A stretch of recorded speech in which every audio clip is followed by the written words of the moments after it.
আচ্ছা, তো সকলেই জয়েন করবে আশা করছি। সময় মতো সকলের জয়েন করাটা আমি সব সময়ের জন্য খুব গুরুত্ব দিই, যে সময় মতো সব কাজ করতে হবে আমাদের।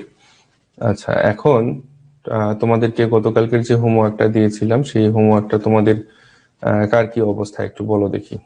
হোমওয়ার্কটাকে কতটুকু কমপ্লিট করছো? আমাদের কিন্তু খুব খুব গুরুত্বপূর্ণ হোমওয়ার্কটা, যেটা আমাদের ছিল। হ্যাঁ, যেটা স্যার বলো স্যার গাঠনিক কিভাবে পড়ো বুঝতে পারি না। আচ্ছা, ভিভো 1820 তোমার নাম কি? মোবাইলের নাম ধরে বলেন দি। তোমার নাম? নমস্কার স্যার। হ্যাঁ, নমস্কার ঋতু। আচ্ছা, স্যার কার নাম? তোমার নাম, তোমার ফোনের মডেল। হ্যাঁ। ও নুসরাত জাহান মুনা। ও, নুসরাত জাহান মুনা। এই তো। তো তুমি যখন জয়েন করবা সেখানে তো তোমার নাম চায় না? তো সেখানে একটু নামটা লিখে দিবা, তাহলে আমি তোমাদেরকে নাম ধরে ডাকতে আমার সুবিধা হবে। এখন তোমাকে যদি আমি জিজ্ঞাসা করি, তাহলে আমি কি ভিভো 1820 বলে ডাকবো তোমাকে? এটা কেমন দেখা? সমস্যা কি স্যার, মোবাইলের নাম তো আছে। মোবাইলের নাম। আচ্ছা, মুজাহিদুল ইসলাম। আচ্ছা ঠিক আছে, সুবর্ণা মোস্তফা, সম্ভবত এক সুবর্ণা মোস্তফা। আচ্ছা, তো থ্যাংক ইউ সবাইকে যে তোমরা সকলে, ওয়ালাইকুম সালাম, সকলে তোমরা জয়েন করতেছো ধীরে ধীরে। বাকিরাও জয়েন করে ফেলবে খুব তাড়াতাড়ি আশা করছি। তো বিষয় হচ্ছে আমাদের যেটা হোমওয়ার্ক ছিল, হোমওয়ার্কটা কিন্তু খুব খুব খুব ইম্পর্টেন্ট। এই অর্গানিক কেমিস্ট্রি অর্থাৎ জৈব রসায়ন পড়তে গেলে আমাদের এই কার্যকরী মূলকগুলো সম্পর্কে 100% আমাদের নলেজ থাকতে হবে। 100%। অর্থাৎ মাঝরাত্রিতে ঘুম থেকে টেনে তুলেও যদি তোমাকে জিজ্ঞেস করা হয় যে অমুকের গাঠনিক সংখ্যা কত, অমুকের কার্যকরী মূলক কি, অমুকের কার্যকরী মূলকের নাম কি, তাহলেও যেন তুমি বলতে পারো। এমন ভাবে মুখস্থ করতে হবে। আর এটার গুরুত্বটা এই জন্য যে কার্যকরী মূলকগুলো প্রত্যেকটা যৌগকে আলাদা আলাদা ভাবে মার্কিং করা হয় এখানে। হ্যাঁ, এটা যেমন অ্যালকোহলের কার্যকরী মূলক কি? বন্ড OH, তাই তো? তাহলে কোন যৌগের সাথে আমরা যখন দেখব যে বন্ড OH আছে, তখন সেটাকে আমরা ধরে নেব বলতে তখন সেটাকে আমরা বুঝতে পারবো যে এটা আমাদের অ্যালকোহলের যৌগ। তো তেমনি ভাবে অ্যালডিহাইড হোক, কার্বক্সিলিক অ্যাসিড হোক, কিটোন হোক, যেটাই হোক, আমরা প্রত্যেকটার ক্ষেত্রে প্রত্যেকটা যৌগকে আলাদা আলাদা ভাবে মার্কিং করতে পারবো। এটা হচ্ছে বিষয়, যার কারণে বলছিলাম। হ্যাঁ, যার কারণে আমরা এই জিনিসটার প্রতি এতটা গুরুত্ব দিচ্ছি এবং এতটা আমাদের গুরুত্ব দেওয়ার বিষয় এটা। তো এখনো অনেকেই জয়েন করছে, ধীরে ধীরে জয়েন করছে, করুক, অসুবিধা নেই। আমি তোমাদের যে হোমওয়ার্কটা দিয়েছিলাম সেই হোমওয়ার্কটা আমি তোমাদের সবাইকে ধরবো। তবে আমরা ক্লাসটা একটু স্টার্ট করি, সকলেই জয়েন করুক। এখনো অনেকেই জয়েন করেনি, হয়তো বা নেটওয়ার্কের সমস্যা হতে পারে বা বিভিন্ন সমস্যা হতেই পারে। তো আমরা একটু ক্লাসটা কিছুটা রান করার পরে আমি যে হোমওয়ার্কটা তোমাদেরকে দিয়েছিলাম, তোমরা অনেকেই কিন্তু অ্যাডভান্স গ্রুপেও যারা রয়েছে তারা কিন্তু অনেকেই কিন্তু হোমওয়ার্কটা কিন্তু সাবমিট করেনি গ্রুপে। তো জি স্যার, তো এইরকম অবহেলা করাটা কিন্তু তোমাদের নিজেদের জন্য ক্ষতিকর। তোমাদেরকে অবশ্যই আচ্ছা, আরেকটা বিষয় বলি, তোমাদের যখন প্রশ্ন করার প্রয়োজন হবে তখন তোমাদের মাইকটাকে আনমিউট করে নিও, আর এখন মিউট করে রাখো, নিজেকে মিউট করে রাখো। যখন প্রশ্ন করবে তখন আনমিউট করে প্রশ্ন করবে, আর বাকি সময়টা মিউট করে রাখো।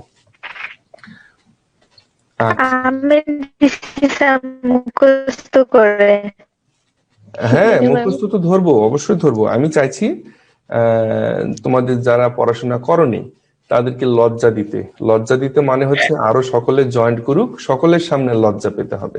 হ্যাঁ, তো গার্ডেনের সঙ্গে পুরো বুঝতে পারিনি, এদিকে পড়তে পারি নাই। পড়তে হবে মানে কি? স্যার কিভাবে বলবো এটা, মানে কিভাবে শুরু করবো ওইটাই বুঝতে পারিনি। আহারে, কিভাবে শুরু করবে বুঝতে পারোনি। আচ্ছা ঠিক স্যার আছে, সংকেত গুলো করতে পারছি না, গাঠনিক সংকেত গুলাই করতে পারিনি। আচ্ছা আচ্ছা আচ্ছা, আমি সব বুঝাই দিচ্ছি, সমস্যা নেই সমস্যা নেই, আমি সব বুঝাই দিচ্ছি, টেনশন করার কোনো কারণ নেই স্যার। শুধু শুধু দোয়া করো আমি যাতে সুস্থ থাকি। আর স্যার আমার বই অনেকগুলো, আমি ওদেরগুলো একসাথে অনেকগুলো পড়া যায় না, 23টা অনেকগুলো। আহারে, এত সমস্যা। হ্যাঁ, তো একবারে জি আমি স্যার। আমি কি কখনো বলেছি তোমাদেরকে যে আজকে সবগুলো পড়তে হবে? আমি বলেছিলাম 10টা 10টা করে পড়ো। স্যার আপনি তো বলছেন যে আজকে সবগুলো নেবেন। আহ, জি স্যার। আমি এটাও বলেছি যে না পারলে তুমি 10টা 10টা করে পড়ো, আমি এটাও বলেছি। স্যার একসাথে পড়ছি তাহলে মনে রাখতে পারি না। আচ্ছা, যে কটা মনে রাখছো সেই কটা থেকেই আমি প্রশ্ন করবো, কেমন? অসুবিধা নাই। আরো আরো সবাই জয়েন করতেছে, জয়েন করুক, আমি ক্লাসটা একটু কন্টিনিউ করি। ক্লাসটা কন্টিনিউ করলে তারপর পরে আমি তোমাদের ধরবো, অসুবিধা নেই। আচ্ছা, এখন তোমরা একটু বলো যে বোর্ডটাকে তোমরা ক্লিয়ার দেখতে পাচ্ছ কিনা। জি স্যার দেখা যাচ্ছে। All clear sir, all clear. আচ্ছা, অল ক্লিয়ার না? আচ্ছা, থ্যাংক ইউ।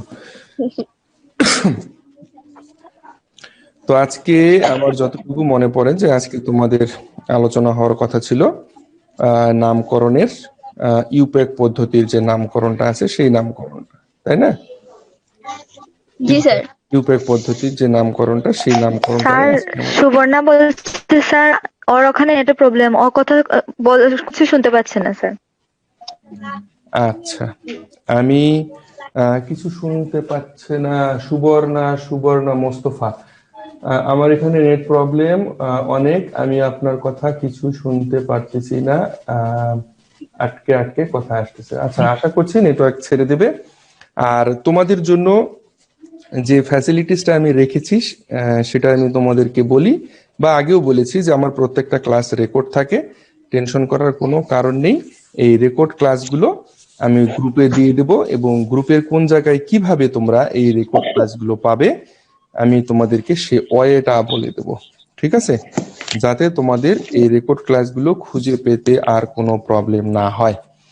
আর আরেকটা বিষয় সেটা হচ্ছে যে অ্যাডভান্স ক্লাসের যে জুমের যে ক্লাসগুলো হবে, অর্থাৎ অ্যাডভান্স কোর্সে যারা তোমরা অ্যাডভান্স কোর্সে যারা আছো তাদের সবগুলো ক্লাস জুমে হবে, এবং প্রত্যেকটা জুম ক্লাস শুধুমাত্র অ্যাডভান্স গ্রুপেই শেয়ার করা হবে, এটা কোনো ইউটিউবে যাবে না।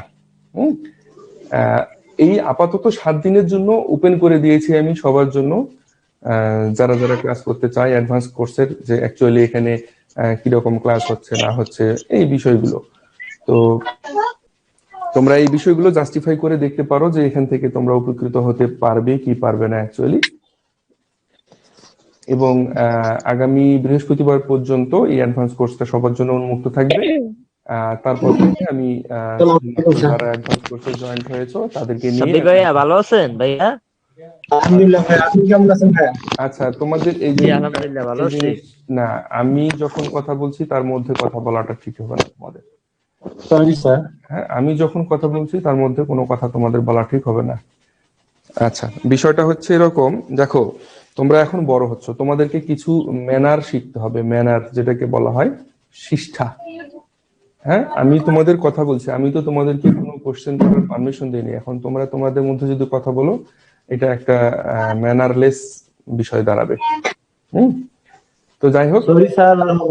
আচ্ছা, তো বিষয়টা হচ্ছে শুধু পড়াশোনা না, একজন শিক্ষকের কাছে অনেক কিছু শেখার আছে, অনেক কিছু বোঝার আছে, জানার আছে। হ্যাঁ, জীবনে চলতে গেলে অনেকভাবে অনেক কিছু শিখতে হবে, জানতে হবে।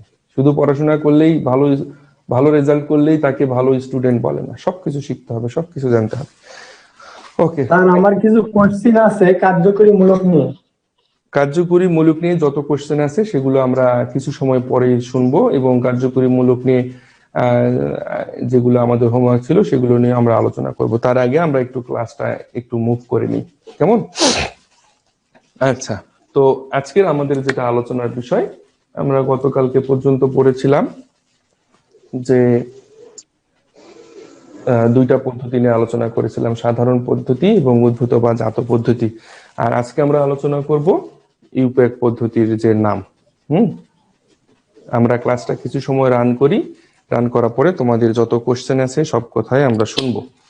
তো ইউপ্যাক পদ্ধতি কি এবং ইউপ্যাক পদ্ধতিটা অ্যাকচুয়ালি কি, যেটাকে আন্তর্জাতিক পদ্ধতি বলা হয়, এবং এই পদ্ধতিতে এই কোনো জৈব যৌগের যখন নামকরণ করা হয় তখন এই পদ্ধতিতে সারা বিশ্বের যে কোনো জায়গায়, যে কোনো দেশে, যে কোনো ভাষাভাষীর মানুষ এই নামটা যখন দেখবে, এই নামটা যখন শুনবে, তাৎক্ষণিকভাবে তারা জেনে যাবে। অর্থাৎ সায়েন্সের সঙ্গে যারা জড়িত, রসায়নের সাথে যারা জড়িত, তারা সকলেই এই জিনিসটা বুঝতে পারবে এই পদ্ধতির নাম। এই জন্য এটাকে বলা হয় ইউপ্যাক পদ্ধতি বা আন্তর্জাতিক পদ্ধতি, অর্থাৎ ইন্টারন্যাশনাল যে প্রসেস, সে প্রসেস।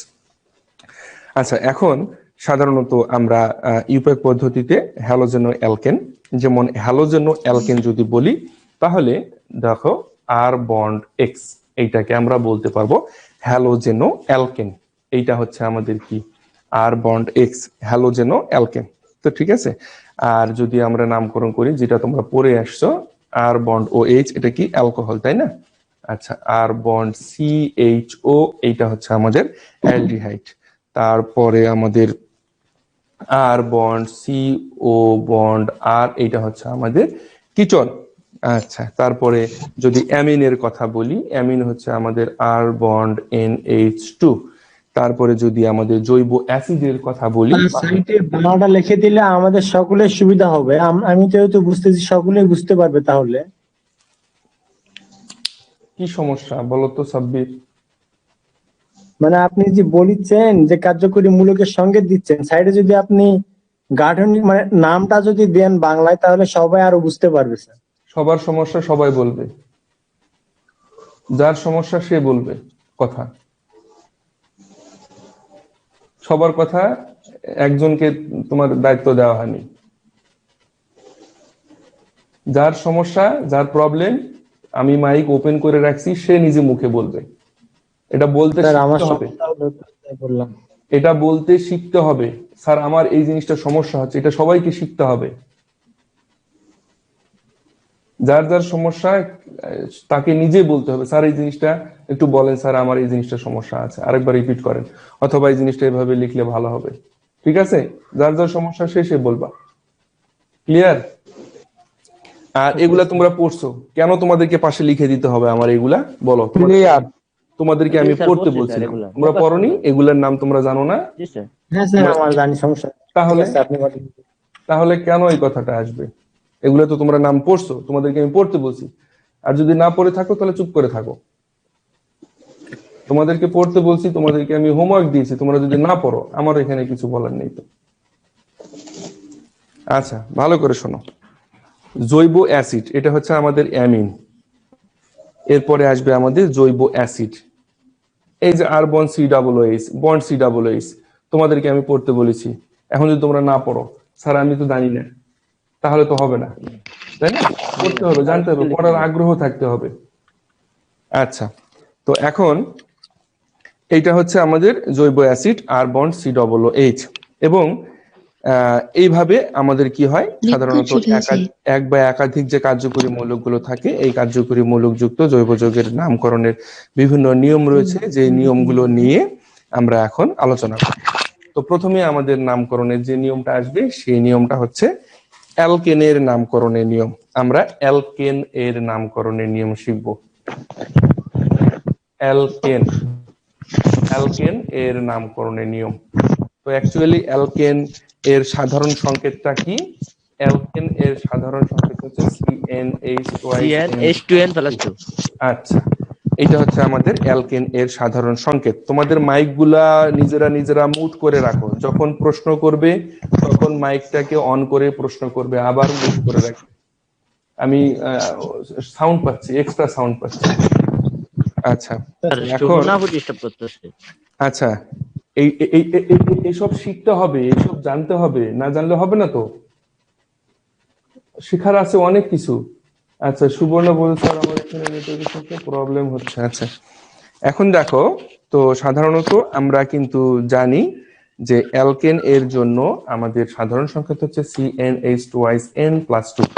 তো এখানে n এর মান যদি আমরা 1 বসাই তাহলে কি হয়, এগুলো গতকালকে আমরা আলোচনা করছি, যে এটা হবে আমাদের মিথেন। 4, এটা হবে আমাদের মিথেন।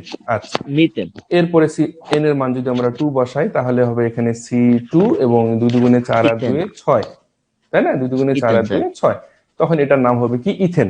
তো ইথেন। এইভাবে methane, ethane, propane, butane, pentane, hexane,